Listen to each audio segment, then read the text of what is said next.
ምንም አይነት ቢዝነስ ሳትከፍቱ ንግድ ፍቃድ ሳይኖራችሁ ነጋዴ መሆን እንደምትችሉ ታውቃላችሁ? አሁን ላይ ብዙ ወጣቶች በስልካቸው አነሰ ቢባል ከ25000 ብር እስከ 30000 ብር በወር እያገኙ ነው። ንግድ ፍቃድ የላቸው፣ የቤት ክራይ የላቸው፣ ያወጡት የሚገዙት እቃ የለ፣ በቀላሉ ማለት ነው። ለዚህ ስራ የሚጠቅማችሁ ሁለት አሪፍ የሆኑ የኦንላይን ስራዎች ይዤላችሁ መጥቻለሁ። ሰብስክራይብ፣ ላይክ፣ ሼር ማድረግ እንዳይረሳ። እነዚህ ሁለት ስራዎች አፍሊት ማርኬቲንግ እና ሪሴሊንግ ይባላል። አፍሊት ማርኬቲንግ ምንድን ነው? አፍሊት ማርኬቲንግ ማለት የሌላ ሰው ድርጅት ወይም ደግሞ እቃ ማስታወቂያ ሰርታችሁ እቃው ስታሻሽጡት ነው። ከዛ ለእናንተ ኮሚሽን ይከፈላችኋል ማለት ነው። ባጭሩ እቃው የእናንተ አይደለም፣ ግን ደግሞ እቃው አሻሸጣችሁ በኋላ ለእናንተ ኮሚሽን ይከፈላችኋል፣ እንደ ድለላ ማለት ነው። አፍሊት ማርኬቲንግ ለመስራት ምን ያስፈልጋል ካልን የኮንቴንት ክሬሽን እውቀት ካላችሁ በቂ ነው። አንደኛ ነገር አፍሊት ማርኬቲንግ ለመስራት ታዋቂ መሆን ያስፈልጋል። ነገር ግን ታዋቂ ስላችሁ በጣም ፌመስ ሳይሆን የኮንቴንት ክሬሽን እውቀት ካላችሁ ታዋቂ ትሆናላችሁ። ትንሽ ሰው ያውቃችኋል። እነዛ ትንሽ ሰዎች ውስጥ እናንተ የፈለጋችሁትን ነገር መሸጥ ትችላላችሁ። ስለዚህ አፍሊት ማርኬቲንግ ይሄ ነው። ለምንድነው ሰው ማወቅ አለብን ብለን የምናስበው አፍሊት ማርኬቲንግ ላይ? ምክንያቱ ታዋቂ ስትሆኑ ቢያንስ ሰው ያምናችኋል።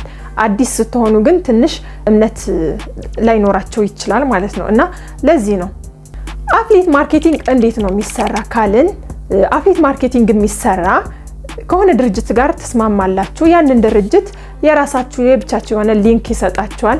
ከዛ ያንን ሊንክ እናንተ ለእናንተ ኦዲየንስ ይሄ እቃ ይሸጣል፣ በዚህ ሊንክ ገብታችሁ ግዙ ትላላችሁ። ከዛ የእናንተ ኦዲየንስ ሲገዙ ኦዲየንሳችሁ ብቻ ሳይሆን ማንም ሰው በእናንተ ሊንክ ገብቶ ሲገዛ የተሸጠው እቃ እናንተ በፐርሰንት ተካፋይ ትሆናላችሁ፣ ኮሚሽን ታገኛላችሁ። ይሄ ነው በቃ ባጭሩ ማለት ነው። እና ይሄ የሚያስፈልገው ምንም አይነት ወጪ፣ ምንም አይነት የቤት ክራይ፣ ምንም አይነት ግብር መክፈል ምናምን ሳያስፈልገው በቀላሉ የሰው እቃ እየሸጣችሁ አይደለ ብር እያገኛችሁ ነው። ይሄ እጅግ በጣም አሪፍ የሆነ የኦንላይን ስራ ነው። ከፈለጋችሁ ሙሉ ጊዜያችሁን መስራት ትችላላችሁ። ከፈለጋችሁ ደግሞ ከስራችሁ ከቋሚ ስራችሁ ጎን ለጎን መስራት ትችላላችሁ። ለዚህም በጣም ምቹ ነው። ሁለተኛ ደግሞ ሪሴሊንግ ይባላል። ሪሴሊንግ ማለት ጀስት ኢትዮጵያ ውስጥ የተለመደ ነገር ነው። ሱቁም ሪሴሊንግ ነው። ተከራይቶ የሚሰሩ ነገር በብዛት ሪሴሊንግ ነው። የሆነ እቃ በቅናሽ አምጥታችሁ ጨምራችሁ ለሰው መሸጥ፣ ይሄ ሪሴሊንግ ይባላል። ለምሳሌ እኛ ሰፈር ላይ ያሉ ሱቆች ሪሴሊንግ ነው። ከመርካቶ በቅናሽ እቃ ያመጣሉ፣ ሰፈር ላሉ ሰው ያከፋፍላሉ። ይሄ ሪሴሊንግ ይባላል ማለት ነው። በጣም የተለመደ ነገር ነው። ግን ደግሞ ይሄ እንዴት ወደ ኦንላይን መቀየር እንችላለን የሚለውን ነው አሁን ዋና ኮንሴፕቱ። እንዴት ወደ ኦንላይን መቀየር እንችላለን? እዚህ ጋርም የኮንቴንት ክሬሽን እውቀት ያስፈልጋል። የምትሸጡት እቃ ምንድነው? ምን አይነት እቃ ነው የምትሸጡ? ለእቃችሁስ የትኛው ፕላትፎርም ነው ተስማሚ? ፌስቡክ ነው? ቲክቶክ ላይ ነው መሸጥ የምትፈልጉ ወይስ ኢንስታግራም ላይ ነው? የትኛው ፕላትፎርም ነው? እንደገና ደግሞ ታርጌት ኦዲየንሳችሁ እነማን ናቸው የሚለውን ማወቅ ያስፈልጋል ማለት ነው። ለምሳሌ እኔ የቦንዳ ልብስ የምሸጥ ከሆነ ታርጌት ኦዲየንሴ ወደ ሌላ የማያስፈልግ ሰው ካደረሰልኝ ለኔ ምንም ትርጉም የለውም።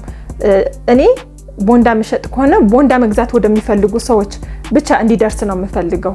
ስለዚህ እናንተ የኦንላይን ስራ መቀጠል ነው ያለባችሁ። ኮንቴንት ክሬሽን ማወቅ አለባችሁ። ኮንቴንት ክሬሽን ካወቃችሁ የፈለጋችሁትን ነገር መሸጥ፣ የፈለጋችሁትን ነገር ማድረግ ትችላላችሁ ማለት ነው። አሁን ለምሳሌ ማንም ሰው ሚዲያ ላይ ወጥቶ ስለተሳደበ ይሄ ኮንቴንት ክሬተር አይባልም።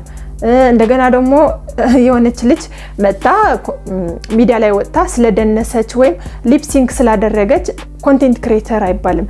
ለኔ ኮንቴንት ክሬተር ማለት ከሚዲያ ውጭ ያለውን ስራው ዶክተርም ይሁን ይችላል፣ ነጋዴም፣ ባለሱቅም ምንም ይሁን ማለት ነው። ከሚዲያ ውጭ ያለው ስራው በሶሻል ሚዲያ ብራንዱ ሲያስተዋውቅ ብቻ ነው። በሶሻል ሚዲያ ብራንዱ አስተዋውቆ ገንዘብ ማግኘት ሲጀምር ነው። ይሄ ነው ኮንቴንት ክሬሽን እንጂ የማይሆን ነገር ሚዲያ ላይ ወጥተን ብዙ ተከታይ ቢኖረን እንኳን ምንም ጥቅም የለውም። ብዙ ተከታይ ኖሮን የማይሆን ነገር ሚዲያ ላይ የምናደርግ ከሆነ ይሄ ኮንቴንት ክሬሽን አይባልም።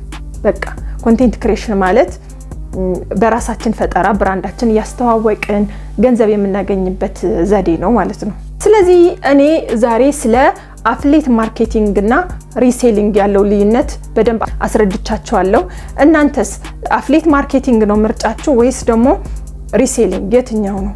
አፍሌት ማርኬቲንግ በቃ ጀስት ኢንተርኔት እና ስልክ ብቻ ካላችሁ ልትሰሩት የምትችሉ ነገር ነው። ሪሴሊንግ ደግሞ መነሻ ትንሽዬ ገንዘብ ያስፈልጋችኋል። ለምሳሌ ላይክ ሂውማን ሄር ከሰዎች ተቀብላችሁ 5 ፍሬ ትገዙና መሸጥ ትጀምራላችሁ። በቲክቶክ ማስተዋወቅ ትጀምራላችሁ። እንደዛ እያለ እያደገ ነው የሚሄድላችሁ። ስለዚህ ይሄ ሪሴሊንግ ይባላል። እና በየትኛው ነው ባዶ ምንም ገንዘብ የለኝም የምትሉ ከሆነ አፍሌት ማርኬቲንግ ብትሞክሩት ሰጀስት አደርጋችኋለሁ። አይ ትንሽዬ ገንዘብ አለኝ የምትሉ ከሆነ ደግሞ ሪሴሊንግ ብትሞክሩ በጣም ጥሩ ይመስለኛል። የእናንተ ሀሳብ ደግሞ አሳውቁኝ። አፍሌት ማርኬቲንግ ከሆናችሁ ኤ ብላችሁ፣ ሪሴሊንግ ከሆናችሁ ደግሞ ቢ ብላችሁ ጻፉልኝና እኔ ከሁለቱም አንዳንድ ፉል ጋይድ ቱቶሪያል እሰጣችኋለሁ። ስለ ኮንቴንት ክሬሽን እና ስለ ዲጂታል ማርኬቲንግ አጠቃላይ እንድሰራላችሁ የምትፈልጉ ከሆነ ማወቅ የምትፈልጉ ከሆነ ኮሜንት ውስጥ አሳውቁኝ። እኔ ፉል ጋይድ አሳያችኋለሁ ማለት ነው። ቀጣይ በሌላ ቪዲዮ እስከምንገናኝ ሰላም ሁኑ። ሰብስክራይብ፣ ላይክ፣ ሼር አትርሱ። አብረን እናድጋለን።